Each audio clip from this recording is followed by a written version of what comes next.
Hello everyone, I'm Alexander from cohort C20 in apprenticeship in space full stack. I will present you OCO today. So, what is OCO? OCO is a transport management and optimization system for logistic companies.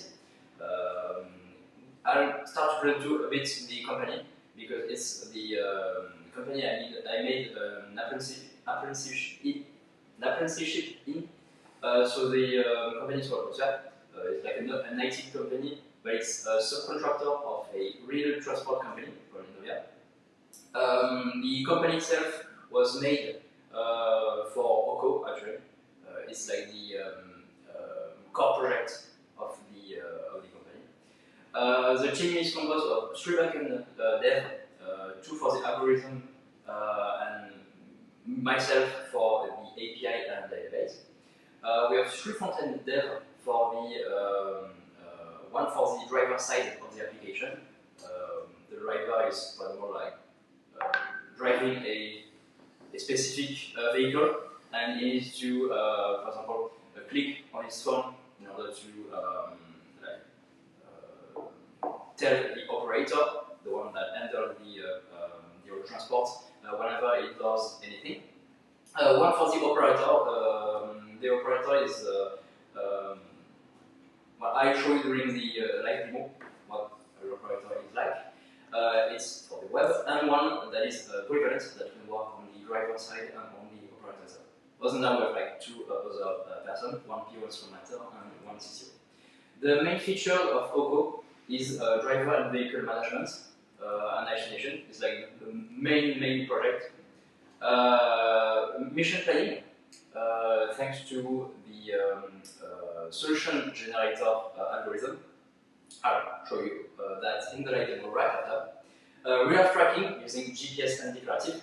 GPS is what the coordinates, the GPS coordinates, and declarative is for the driver side for the phone app. Whenever like a driver do anything, for example, he arrives on the pickup point, you can attach that because I'm here, so on. Legal and preferences compliance. Well, legal compliance is mandatory, but we have also under the preference compliance. For example, the client is saying, okay, we really like that driver, so that would be great if this one could come here. And pricing and regulars, but a lot more than that. I will show you the live demo. So for the little story, I'm an operator, and the client is calling me. The client is telling me that he wants a transport from point A, this one, to point B. It needs to be done the Monday, 17th of November, after midnight and before the same day, 6 a.m. We can enter a few things, for example, the name of the enterprise. For example, the client is from the Osper enterprise and is called Specialisation C. It needs to ask for a lot of, like, all the merchandises. It needs to, the transport needs to take from point A to point B. Another that we have like the tarification system that I will not talk about much here because it's very intern of the transport company. For us, it's Innovia, but it could be any other kind of transport company.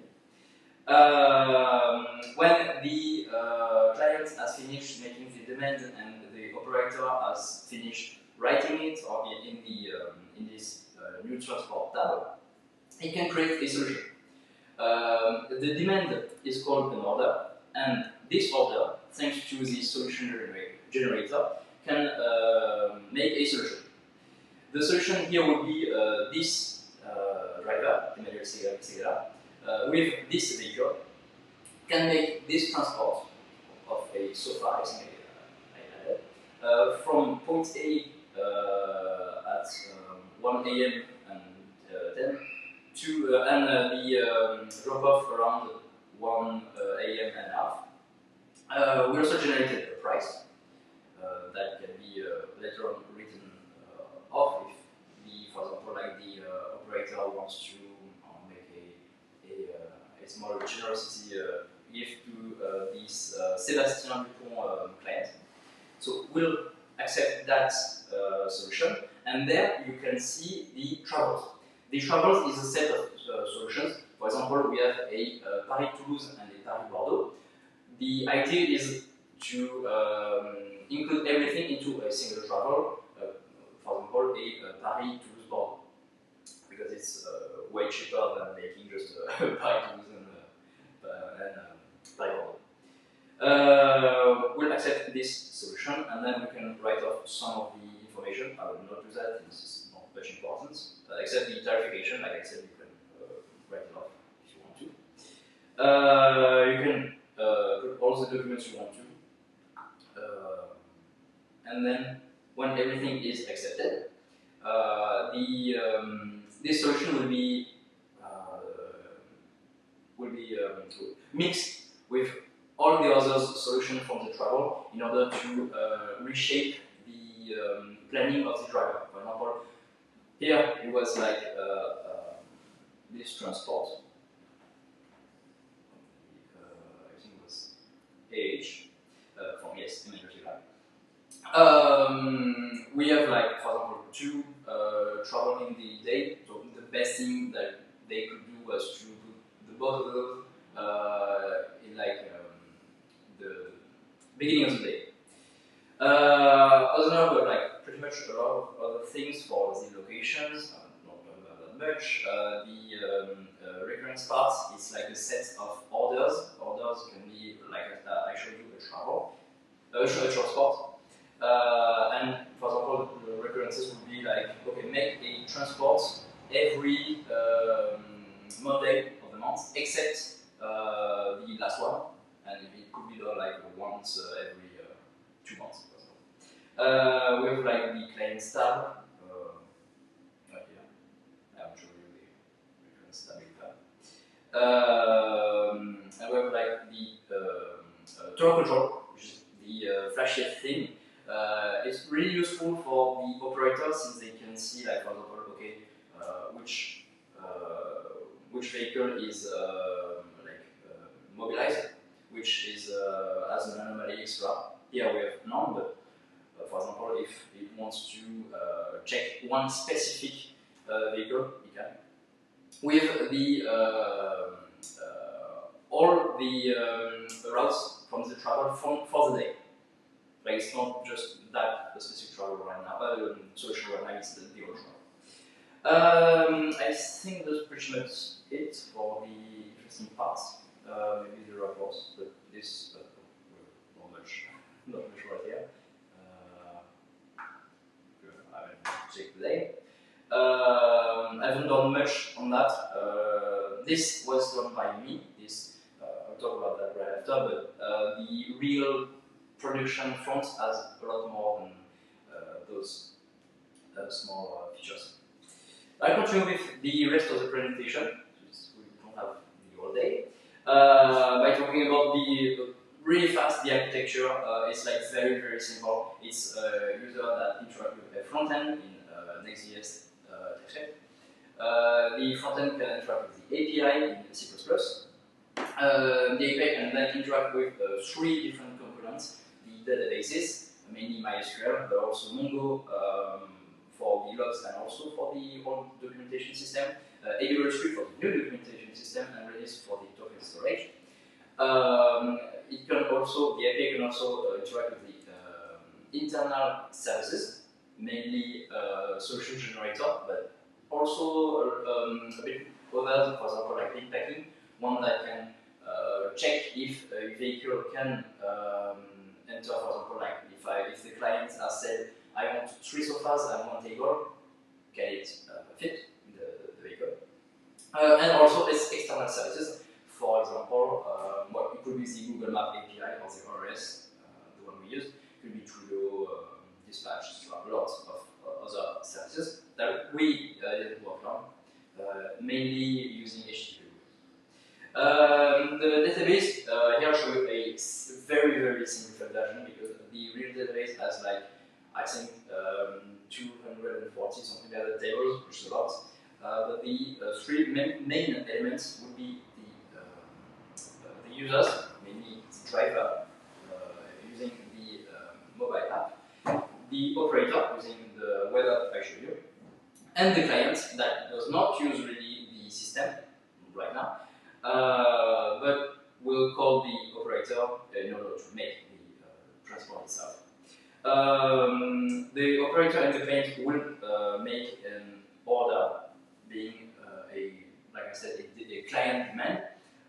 The system, the algorithm solution generator will create a solution and travel linking the driver with a vehicle and its equipment. The front end is the one I showed you is a reproduction of some Figma screen they had in my work. It was made in Next.js TypeScript, but using the library Chassien, the one I made, unlike the real one that uses MUI, so it's a bit different. But it was not my main role, so like I didn't really work on everything. I haven't done like a lot of the pages because it was mainly done for the all button presentation. Here's a small example of the code. You can see the component-like architecture right here. The tools I used would be two main. The Python script that transports some YAML into SPLCs, and this one is actually the most important one, the one that transforms some YAML into C++ code, but also TypeScript objects, and in the near future, Go script for the Golang language. Other than that, we add a CI/CD. I haven't worked on it myself, but I self-hosted it in our server.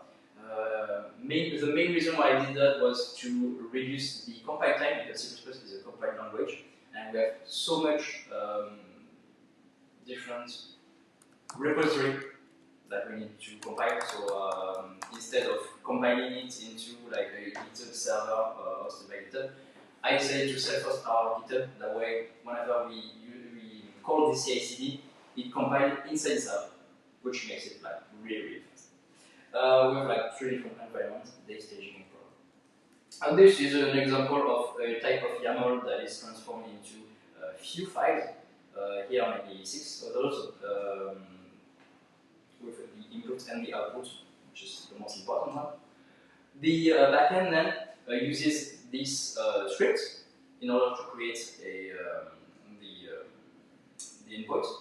The API was done in C++ using mainly the host library, but also the MySQL connector and Mongo connector, and also the RapidJSON library. We use an internal ORM, which makes it really convenient to work on these on the database. And it also makes it very fast because a lot of the work can be done in compile time rather than runtime, which is really nice. Which makes it also secure, more secure. With, like I said, for the database, we use a middleware bearer token in order to apply roles to the current user, which makes the flow much smoother and much more secure. We also called some external services, like I said, the dispatch automated flow is the biggest one, which is code that we didn't do. And the structure of the code usually look like we have a YAML that can transform to C++. We use handlers in order to make the very most basic actions, and then we have modules. The modules are the business logic. For example, we have right here, for example, a module called staff management module that can handle everything staff related. We also have the company rules that they can handle everything company related. And for example, for the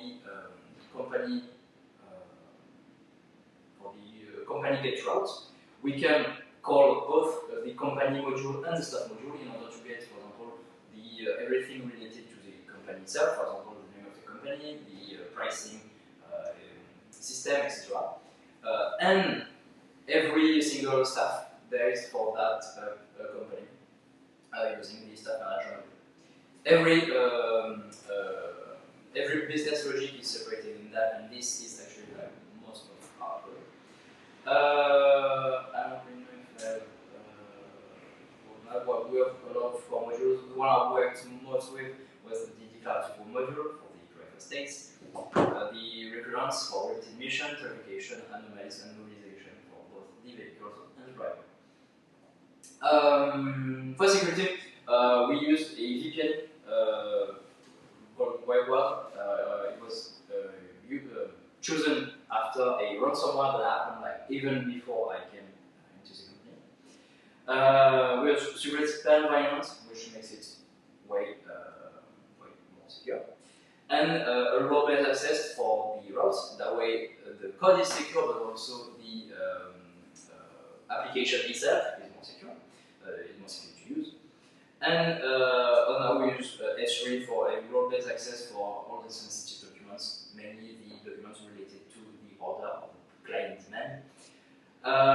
The successes and changes, well, we have a lot of successes actually. For those would be a robust multi-database architecture, mainly thanks to the ORM that makes it way more convenient to work with. Since even if Mongo, MySQL, the S3 implementation and Redis are all different, the ORM makes it really close in terms of code to work with. We have a modular C++ backend, a bit too modular actually, since now we have a bit too much GitHub repositories, but still very nice in order to, for example, if we don't use a specific part of the application, we can at any moment just say, we don't use that, which is one single line. So this makes it very easy for us to make the application way smoother. We have a nice integration with external APIs, again using objects. For example, if we want to use the Google Maps API or the ORS API, which ORS is, if you don't know, something like Google Map, but open source. We can just call, for example, like the maps map service with the function get point A, for example, and the object itself will handle like all the logic inside, for example, for this service, Google Map, for example, ORS, or any other kind of service if we add any. Which is really nice to have that level of abstraction in order to like get rid of everything that is a bit too much. And also with like some kind of challenges, especially for the build time that is very long.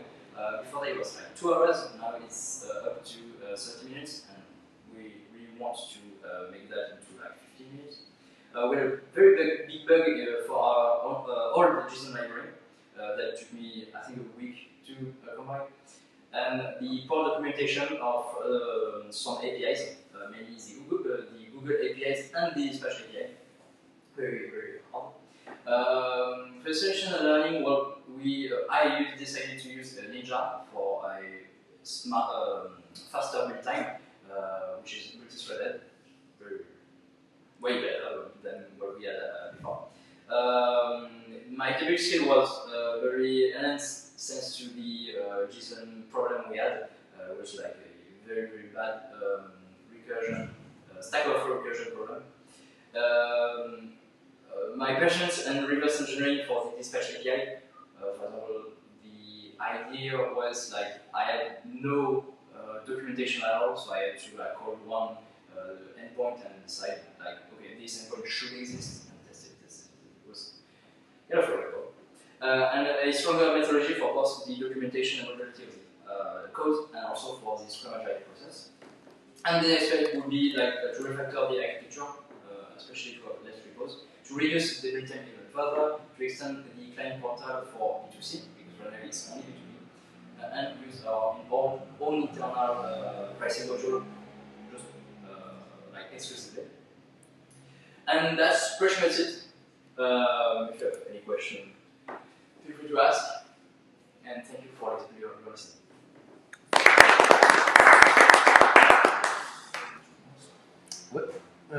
Yeah, I have just one question because we don't have that much time.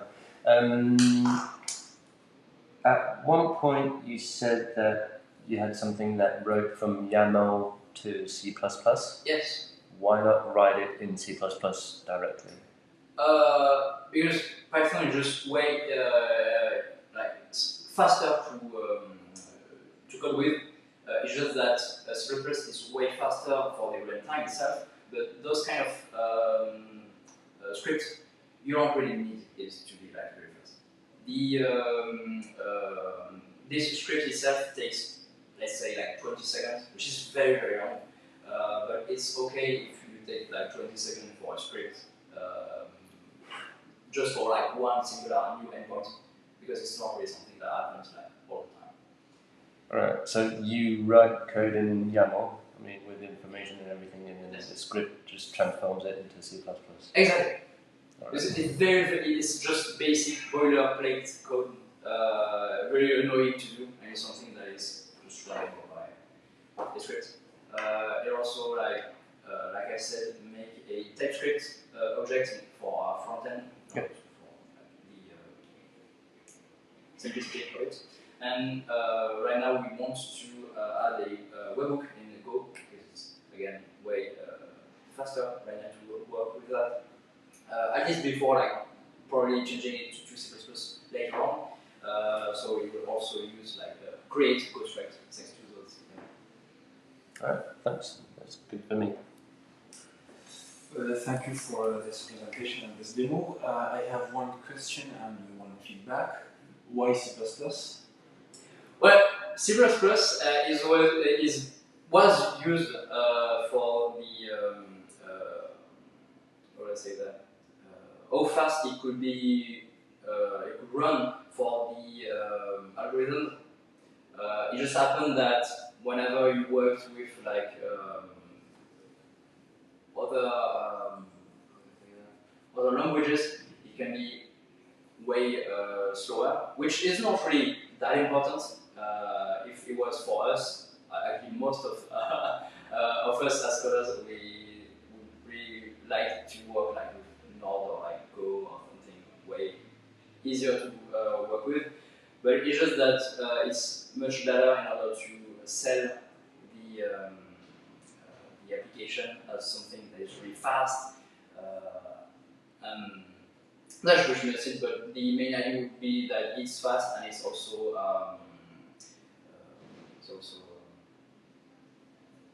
more secure because it's compiled. And for example, whenever you work with Python, even if one route completely breaks, you actually need to write tests in order to see that your API route that broke. While in C++, you know that it broke because like it doesn't compile at all. There's some more other languages that compile like Go, like yes, but Go would be would be actually our choice. It was either Go or Python for like all three of us backend. The tech we would have used for me would have been Go for my internship. Apprenticeship master, it would be Python more, but both would be okay. But C++ was just what we used in the beginning okay. As a selling point again. Okay, and the feedback is like the new the customer interface. The first thing that you showed us in the demo, I find it somehow very confusing because there are so many buttons, so many forms. It was very confusing for me. Okay. Okay. But my version is actually like way less cluttering than what you want. But it's like a business program, so it's something that they have access to more, and also like we teach them how to use that. So it's more okay for someone that already used the application. But I actually like completely understand the feedback. Okay, thank you. Well, thanks. It's good. Okay, thank you.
Hello everybody.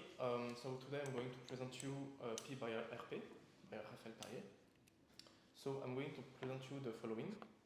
So the development team, project overviews, 9 demos, etc. So for the development team, Aurélien was a working student, mainly on the DevOps part of that project. Ambrodonovic is our UX UI designer in our enterprise for 5 years. And I myself, Gabriel Coeffier, C20 Alberton School, full stack, and it's gonna be 2 years since I'm in the studio. So for the project overview, Raphaël Perrier is a pro hairdresser. He contacted us because he wanted an uplift out of his stack, a website, application, and he wanted to make an app so the students can access video through their mobile phone. So the features, depending on the account type, you can access different type of the application.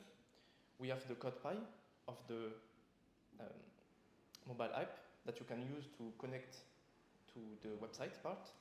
The videos that you can access depending of the content you bought, you can access depending of the videos.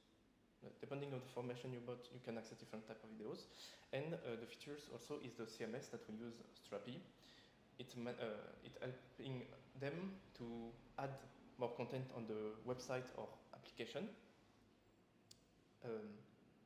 Yes, and it's a content management system for CMS. The target users, so with this app, we are aiming people going out of high school that have their diploma, people that manage the application from the staff, and the pro hairdressers wanting to improve their skills. So for the demo, copy. So for the demo, I'm going to use an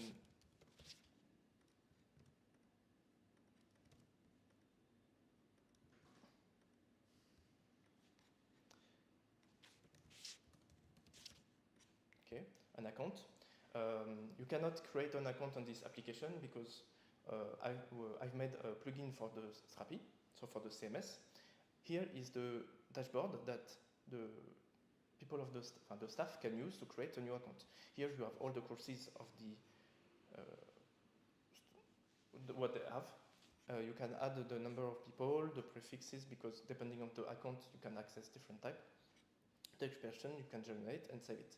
So you cannot create, this part is what I've made also with this application. So here I have a text account. On the home page you have the top home and the bottom, and the bottom bar. So on the top you have, the first button is to help people to connect. You have the home and you can disconnect. Here is the YouTube button. Here they can put their YouTube videos. You have the shop that you can go and buy things. And on the bottom, here the first one, associated knowledge, is when you bought a formation, everyone has these videos, so you can see, etc. You have the bonuses. When you bought a course, like here, bonus 4, I bought, for this account, I'm going to say I bought the level 4, I have bonus of level 4, and I can select other ones, etc.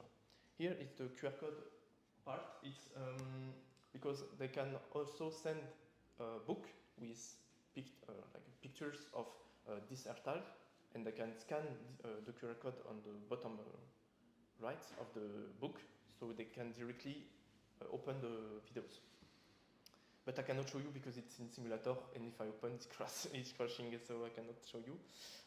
The code pie is the two out things to connect to the app site, and the notification.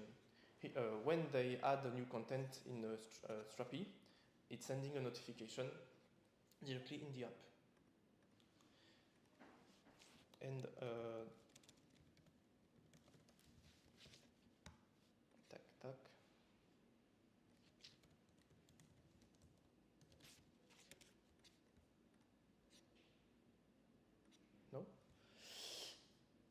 Okay, sorry. Tac.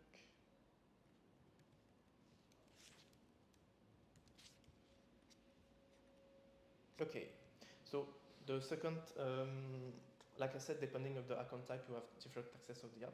This is the franchise version. So here you have the partenaire. So they have partenaire and they need to download the content to put on their hairdressers salon. So they can download directly the videos and the pictures. Same for the collection. Every year they're doing collection to promote product or hairdressing, and they can download it from the app. So, like here we can download the logos, like the marketing for Ren, you can download here. The formations, like books. Here it's PDF. When you open it, it's opening your default browser to download it, and social and juridic if you not like want congé payé. Okay, this is everything for the demo.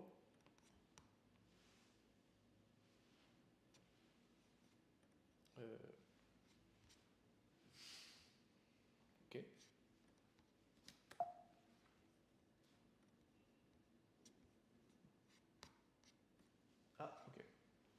Okay.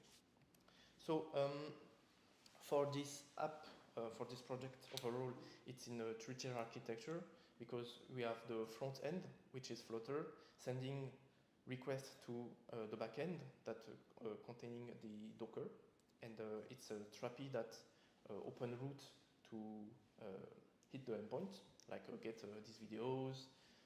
We also use the Strapi Authenticate to authenticate people, so all the requests are secured. We have the database using MySQL, and we have also little services to send a notification, like I showed in the app. We have the webhook sending. It's in Express.js, and it's sending a notification to our OneSignal endpoint that helping us to send notification on iOS and Android.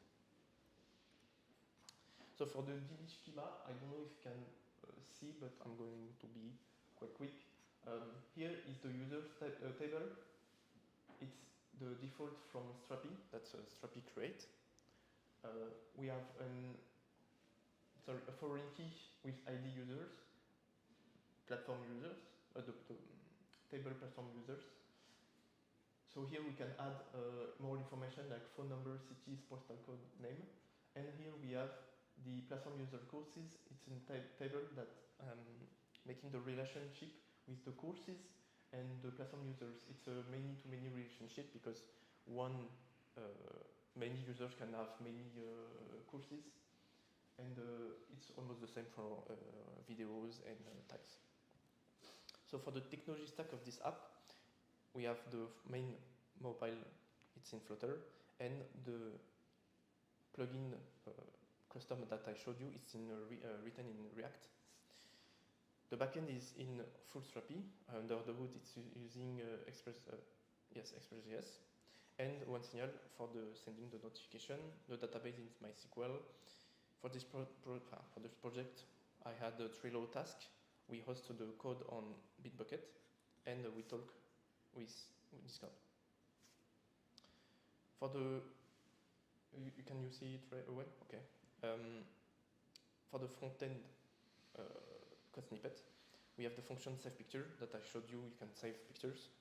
We take, we have three nullable arguments. The name or the URL. We use the class URI, and we get the last text segment, like the last name. So we get the logo name. We create a temporal directory. We create a new file object with this directory and logo name. With this, we have files. We get the data for the URL or path. We write this response to the file. We save it to the gallery. and we return if it's a success or not. For the technical challenge of this project, I had a lot of trouble using Flutterflow, Flutter, and Dart because it wasn't my choice to use these tags. Flutterflow is a no-code tool that it was before the AI era, the no-code style, and because I was learning this, also Flutter, so the language Dart, it was really difficult. We had also a lot of trouble with security.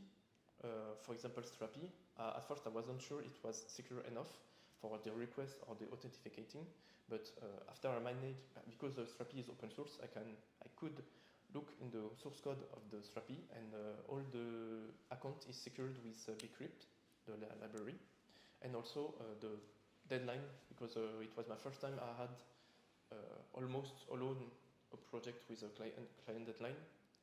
So it was quite complicated. So for the timeline, first week we migrated the whole database from their SQL to Strapi, which is SQL also, but with their own thing. I built the mockup in Flutterflow. Second week, I created collection in Strapi. Here. I built app page from the app, and last week I deployed the backend with Docker, and I finished the mobile phone.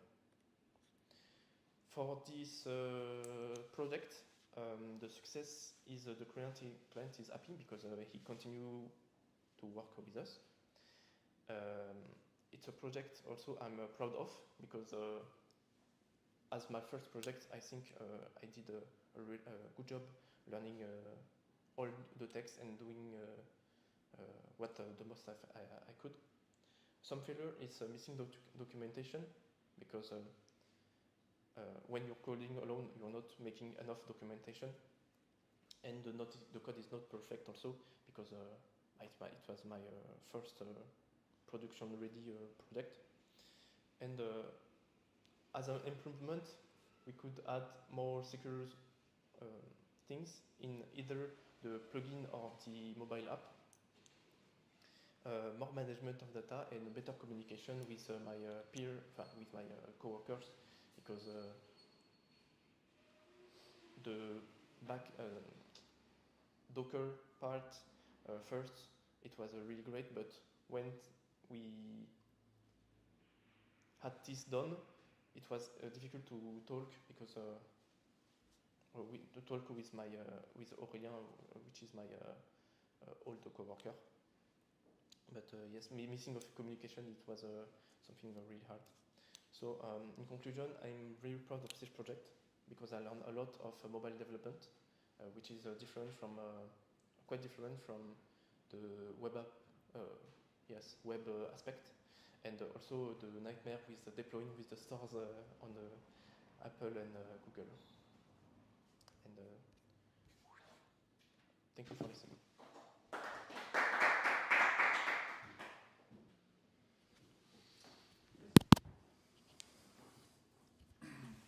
Merci. Merci pour la présentation et c'était bravo aussi. La question c'est désolé, je parle en français. La question c'est quand vous dites que c'était pas votre choix de faire de Dart ou de Flutterflow, etc. C'est le choix de qui? It was the choice of my mentor, my CTO, because at the time he want because it's a developer after all, he want to make the most of things in less of time, and Flutterflow was a great, it's still a great project to create an app really fast because it's you drag and drop object like in Webflow, I think. But during the demo, I had a component like the drop down. When I click, it opening things. Here you cannot make it in Flutterflow because it's too complex. You have to pass a JSON object depending on the page. You have to access some data from the phone, like from the storage. It's too complicated, and I'm quite happy because it's like learning with stairs, but you have little step in between them, so it's easier to go up. And I think Flutterflow is like the little block when learning Flutter. Okay, thank you. Yeah, thanks for your presentation. So Raphaël Perrier is a hair cutter, I suppose. Yeah, all right. I did not know that. I don't have a question, just have a feedback. I did not understand the application, especially the company side wise. My company? No. When you showed all the logos, all the PDF documents, I don't see the point of having that on your phone. And I mean, I know, but I mean, the presentation was good. So yeah, good job to you, and good job with Flutter. Yeah. Thank you.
So, hello everyone, my name is Dan Batelidi-Vouze, and today we're going to present you a project whose name Crealif. So, what is Crealif? It's a modern e-commerce platform built for digital creators and buyers. It's enables developer, designer, and the professional to monetize their digital products such as templates, ebooks, or script, graphics, and more digital assets. Its main goal to bridge the gap between creators and customers in the digital economy. It means to empower creators to build sustainable digital businesses. It also helps buyers access, innovate, and high quality digital solution. About team and role, I developed this project in solo, so my role is a full stack developer. About the tech stack and services, I use in front React.js, TypeScript, and Tailwind CSS, and back Node.js, Express, and TypeScript. That's easier for me because it's the same language, so JavaScript or TypeScript. And the database, I use PostgreSQL and Prisma.org. About the authentication, I use GWT and Backrit for the security. And the payment, I use also Stripe Connect API. And the storage, ImageKit, CDN, the test. And about the deployment, Docker version, about the challenge time, I use Trello and GitHub project to follow the development of the project. To define my tech stack, I choose to use React.js and TypeScript because they have extensive e-commerce libraries and reusable complements such as for marketplace like product art, etc. And about TypeScript, they have type safety and crucial for financial or data and product. And backend, I choose to use Node.js and Express because the technology consists in the same language in front and back, so that's easy to maintain. And REST API Express, perfect for creating e-commerce APIs. And the NPM ecosystem, ready-made middleware for the authentication and payment and file upload. About the database, I choose PostgreSQL and Prisma.org. That is compressed and short for financial transaction and security, fine grain, and the scalability, and so and so. That is my architecture system, who is connected from the back end the database, as you can see in the Redis cache and the session cache and ImageKit CDN. About the project timeline, I use the Trello. It is to follow the development time for each feature and to define the progress of the development and to know what I have already done and what I need still to do. That's it. And about the challenges, I have many challenges, technical challenges like the payment security, like Stripe Connect implementation for marketplace, file protection with temporary signed URLs and to prevent illegal sharing, and large file uploads like chunked upload with progress bars. And so about non-technical challenges, I have need to manage my time is an apprentice balancing full-time work with the school requires strict organization and efficient project. And user acquisition now, I need solving the chicken egg problem for attracting both sellers and buyers simultaneously with limited marketing time and finding the right balances between profitability and seller attraction. About learning and improvement, I learn more about reliable security and few risks. It's like smart caching and big XPerf and ownership and data potency to prevent data bugs. And then I need some improvement that is not implement at least now, like monitoring and alerting like Centric or dashboard, and advances commerce like pattern API. So here is some code snippets. We have some function in the left. We have one of the functions that manage authentication and authorization, and the right we have one of the functions who manage the payment, like and to define the price. So now let's go to the demo. So that is the home page. You can discover the marketplace with this product, we have a catalog, and let's go to connect it as a seller dashboard. As you can see, we have an analytic system with the price or the person who already buy this product. And if you want, you can add a new product. Let's name it econ template, whatever. We'll define some price, I don't know, 16.99, and upload a file. Let's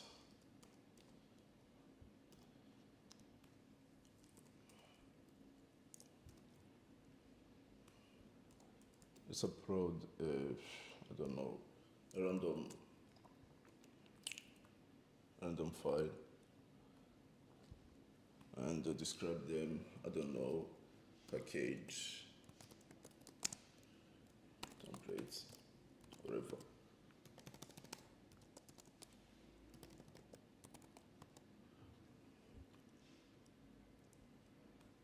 Let's name, I don't know, let's name that's an icon. So we have an icon.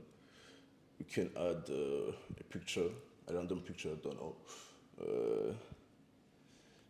Let's take this picture, whatever.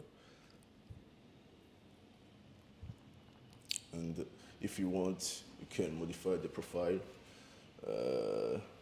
Can someone give me his name if you want? Mohammed, whatever. Mohammed Hugo. Okay. And so we have a new name, and if you want, you can add a picture. Let's take a random picture, don't know. I choose this. Wait. It didn't upload.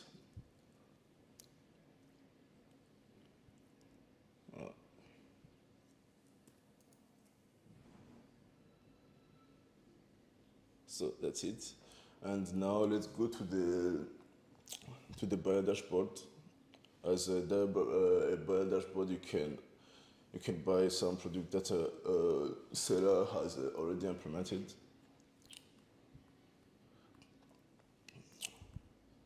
As you can see, let's add this product wherever to cart. I add it. Proceed to payment, and I use a Stripe card for test because I didn't deploy it yet. So don't know. Okay.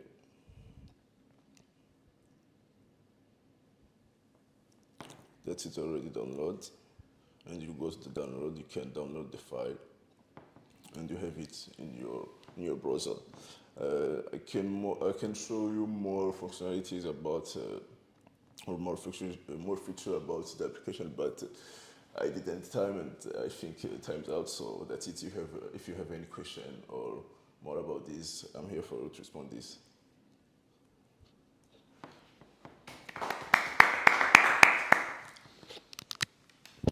Thanks. Yeah, thanks for your presentation. I have one question about the demo. You have a part produit recommandé pour vous? Some product recommended? Yeah, recommended. Yes. How does that work? How it does work, for example, if you are connected in the buyer dashboard, they show you the product that is already added recently by the seller. So they show you the recent product that has already added by the seller. So is it the same seller of another product? No, it's not the same seller. At this point, I use some data sets and one seller because the application doesn't deploy. So I use one user for the seller. All right. I didn't have to have more seller for this because it's judged for MVP, so that's it. All right. And so if it were to be in production, and if you were to have more than one seller, how would the recommended products work? Would you use like the most recent? Would it be the same sellers as? I think it depends what the buyer needs, or I think it depends what the buyer needs on the check also. For example, if he also checks daily, wherever icon or template ebooks, so they have more recommendation about the templates or the icon or the script. That's Right. it. So you would use categories then. Yes. All right. Thank you.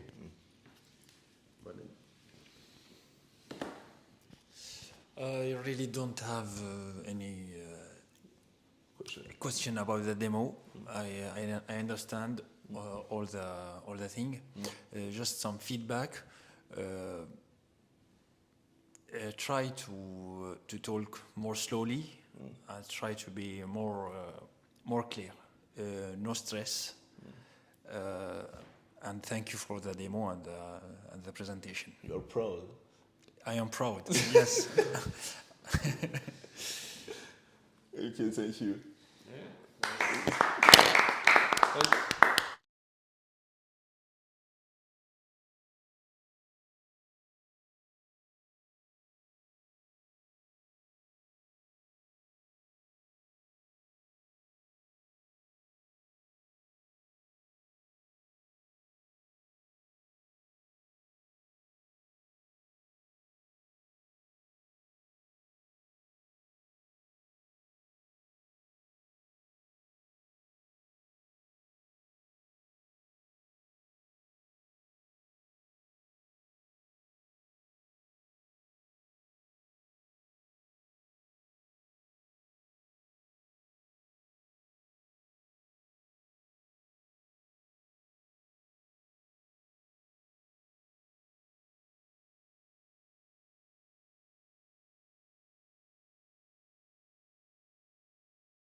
Okay, so hello.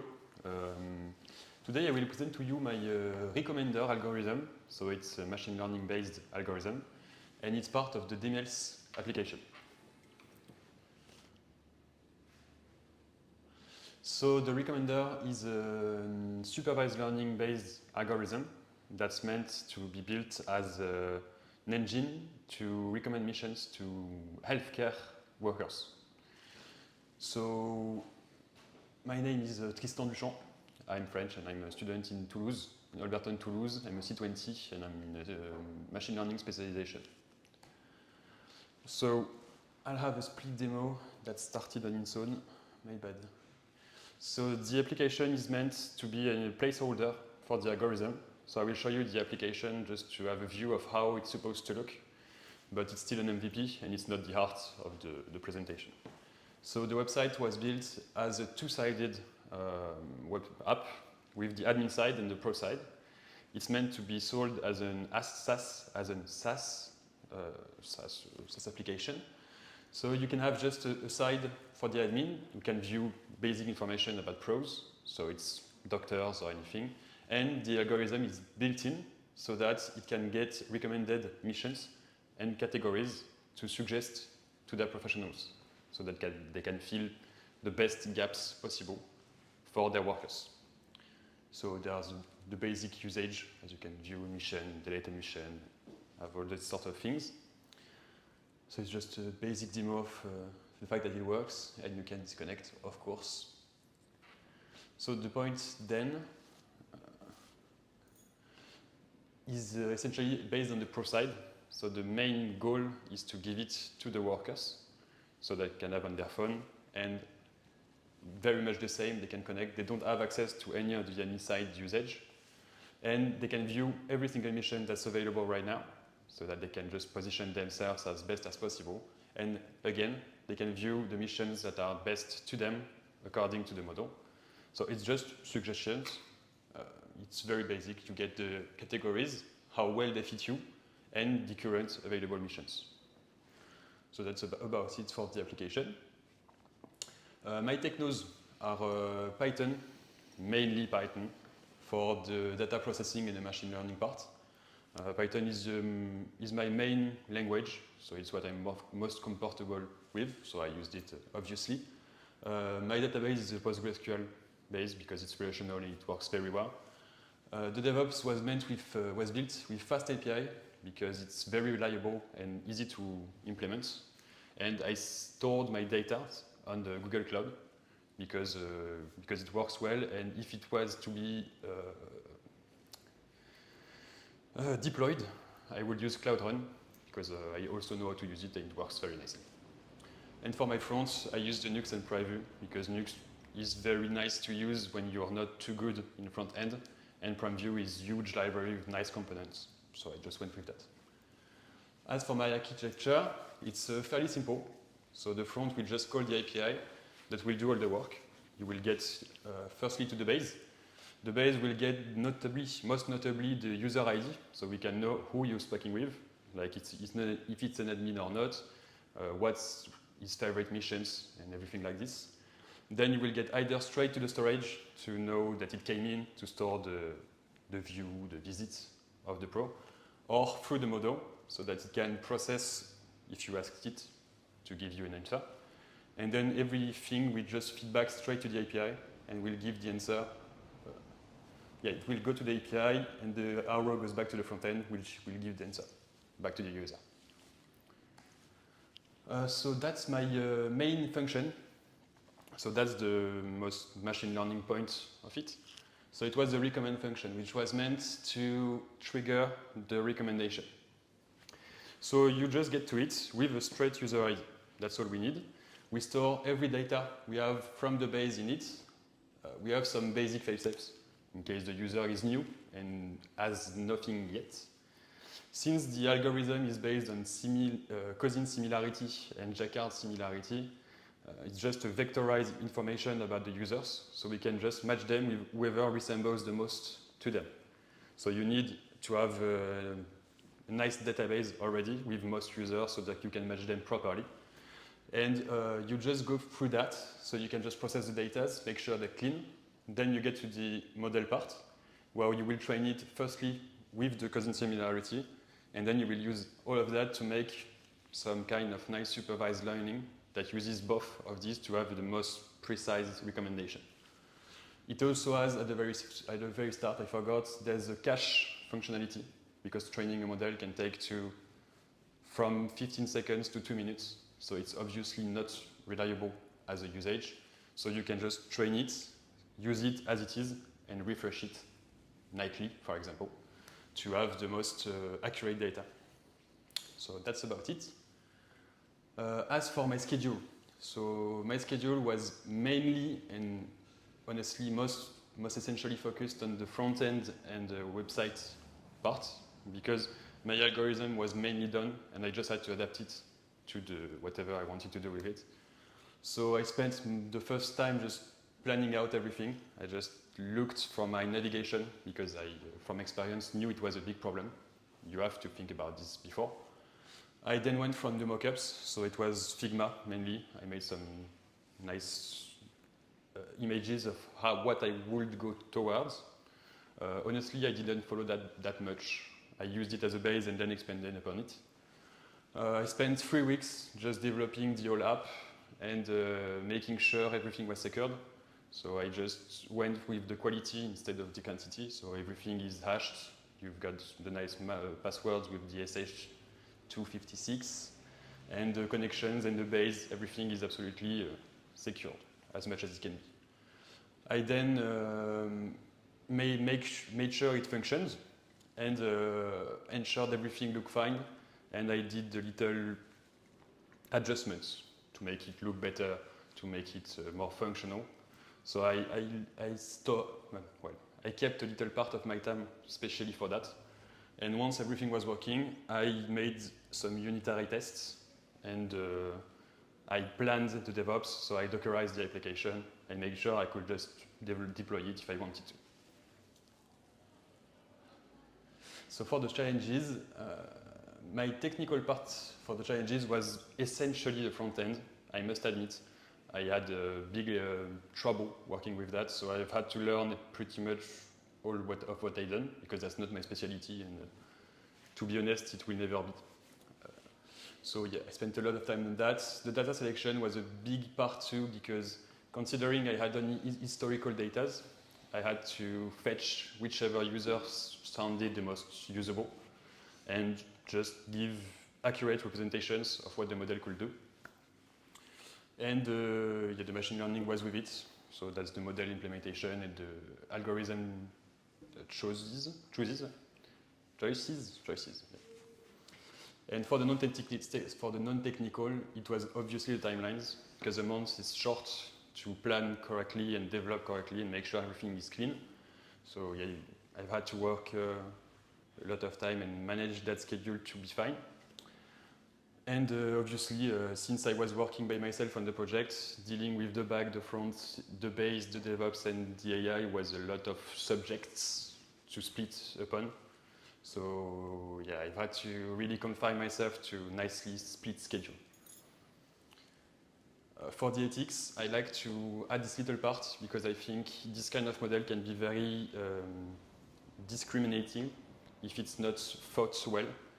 You must make sure the model does not use any of unrelated infos, such as the gender of the preferences of how much you work. That's not relevant. And I think it's important to say that it does not take that into account, and it never will. So for what I've learned, mainly, obviously, for the front end, I think my main lessons here was how much my work as a data and AI engineer can impact how much trouble the front and back developers have. So it was actually a very great lesson, and I will definitely make sure my programs are nicer to use for the web part later on in my career. And what's next? Obviously, the app won't probably make it as a production tool, because I will need a bigger company to have the usage. but I would have loved to make it as a neural network-based algorithm, to use the deep learning because it will obviously be much nicer, but it's a huge lot of work, and that's actually in the plans because that's a nice personal project, but it's irrelevant as a professional now. And yeah, deploy it the same. I would like to sell that to a company in the future. If I can, it will be beautiful. If I can't, well, it will be a nice accomplishment. Thank you. Yes, sorry, I must conclude first. So as a conclusion, this algorithm is meant to help a working side of the society in France that is in trouble. Currently, we all know with the COVID that doctors and nurses and everything are in trouble in France. And I think that working towards a better environment for them is important, not only to support them, but to support the global health in France. So this project, to me, had a nice human side to it, as well as nice technical to it. Thank you. And so I'm done. Thanks. Right. So feel free to ask anything you want. Thank you for the presentation and the project. It was very nice to see. I have just one question. It was very, very fast. Yeah. When you talked about the problem, I didn't get it. About Your the problem? algorithm. Yeah. Which problem it will solve? Oh, yes, okay. Yeah, fair enough. You're right. I didn't speak much about that. The main usage of it is that many nurses and doctors in France have trouble finding missions outside of a regular job. If you don't work in a hospital and you don't have your spot, which is the case for many healthcare workers in France, this algorithm is meant to facilitate the movement toward the pro that's not working, toward the job that he could want. It's like an extra job, or like yeah. It's meant to be built as a SaaS that will like some kind of interim job. Okay. Yeah. Okay, I get it. Okay. There's a lot of pros for healthcare professionals in France that work like that they don't have a special post, but just take missions within different establishments around them. Okay, it's for the freelance nurses and freelance doctors. You could say that. Okay. Yeah. Okay. There's quite a lot of them in the job, so yeah, that's towards them. Okay. Anything else? Maybe feel free. Okay. This is all for me. Okay. Okay. Very good. Thank you. Thank you. Very nice.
Hello everyone. Today we going to present you our end of project, our end of cycle project on segmentation car, and at your service, Malal and Diallo Adam, and we are C20 students at Toulouse, specializing in machine learning, and we working at Actual Digital for 2 years now. The project description, segmentation images. The goal of this project is to segment and using deep learning models. The system should produce a binary mask, and we use an optimized model like UNet, and we train in this with dice loss, and the users can import like an images, and the algorithm will automatically generate mask and the overlay, and in additionally you can see the pixel and the numbers of pixels that we involve for this process, and the percentage of confidence after working. On this project, we share the task like you can see. I was responsible to build and streamlit interfaces and the data augmentation processes, and working on the management on the GitHub for not have a conflict like we work in remote. And my colleague took the data process, the data preparation, and the model training, and the processing of all the images. For this project, the techno that we use are Python, TensorFlow, and Keras, Coco Panoptic for the dataset, OpenCV, Pillow, Image Generator, Streamlit, and GitHub. And Adam now, he will explain you in details all the techno that we use for this project.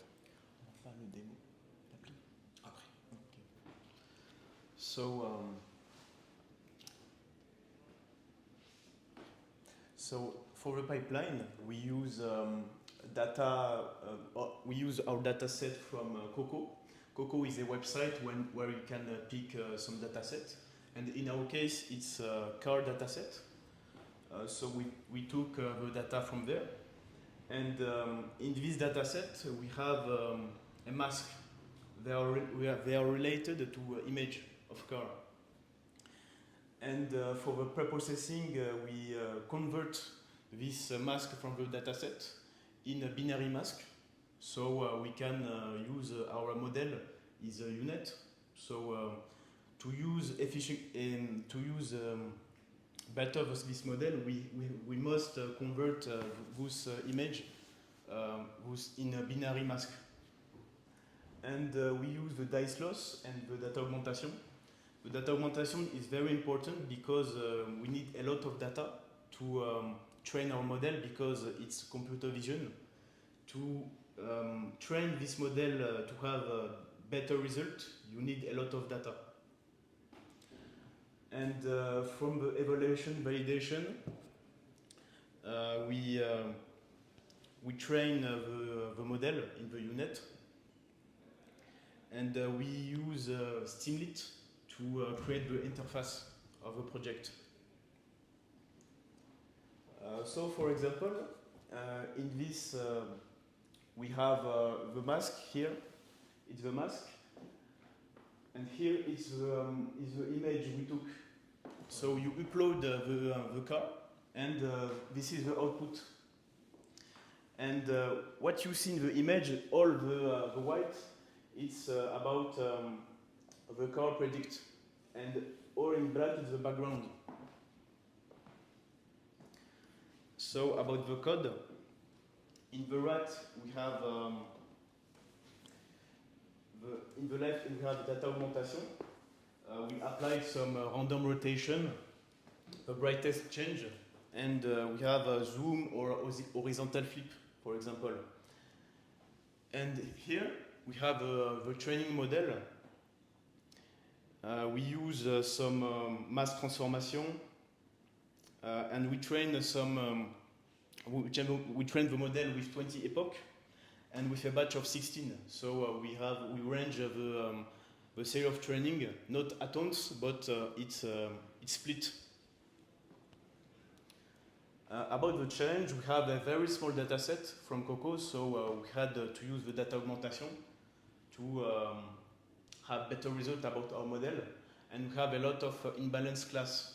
Imbalanced class, it means in the image there is a lot of background. So it's difficult to train the model better. So about the non-technical, we have a lack of time because we are in alternance. So we have to organize in the Friday to work. And in the majority of the time, we have remote collaboration. So if you have any question. D'abord la demonstration, we will present you our application in Streamlit for the live demonstration. Go ahead. This is our application interfaces, and you can import image and for the segmentation and predict the mask. So I'm gonna choose an image in my computer.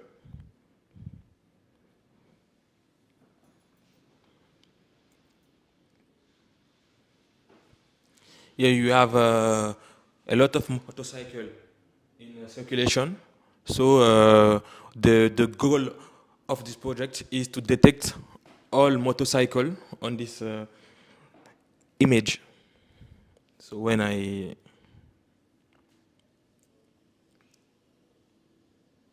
is the result, you can see the mask took all this line of images and took motorcycle, and this one is for this motorcycle.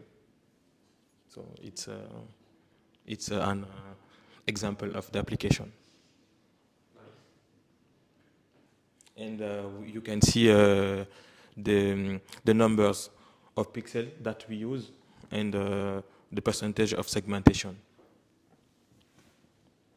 That's all.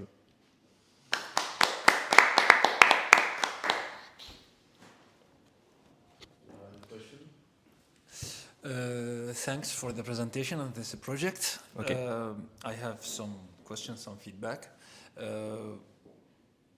You have trained the model with how much of data set, and data augmentation has respected which aspect of the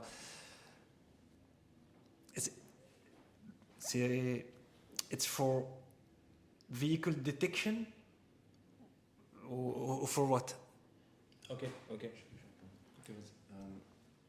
So in the project, we had 800 images. Okay. It's the base, and after the data augmentation, we have 13,000.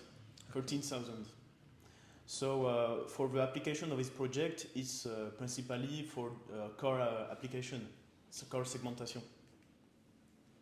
Okay. And the use case of this project? We can use this project like driver assistance, or for image detection also, because when you took the enterprise, then use taxi, not driver, they also work on this process in back for train the model for better understand detection, and after that he will implement this on the car. Okay. So it can be a use case. Okay. Okay. Okay. Thank you.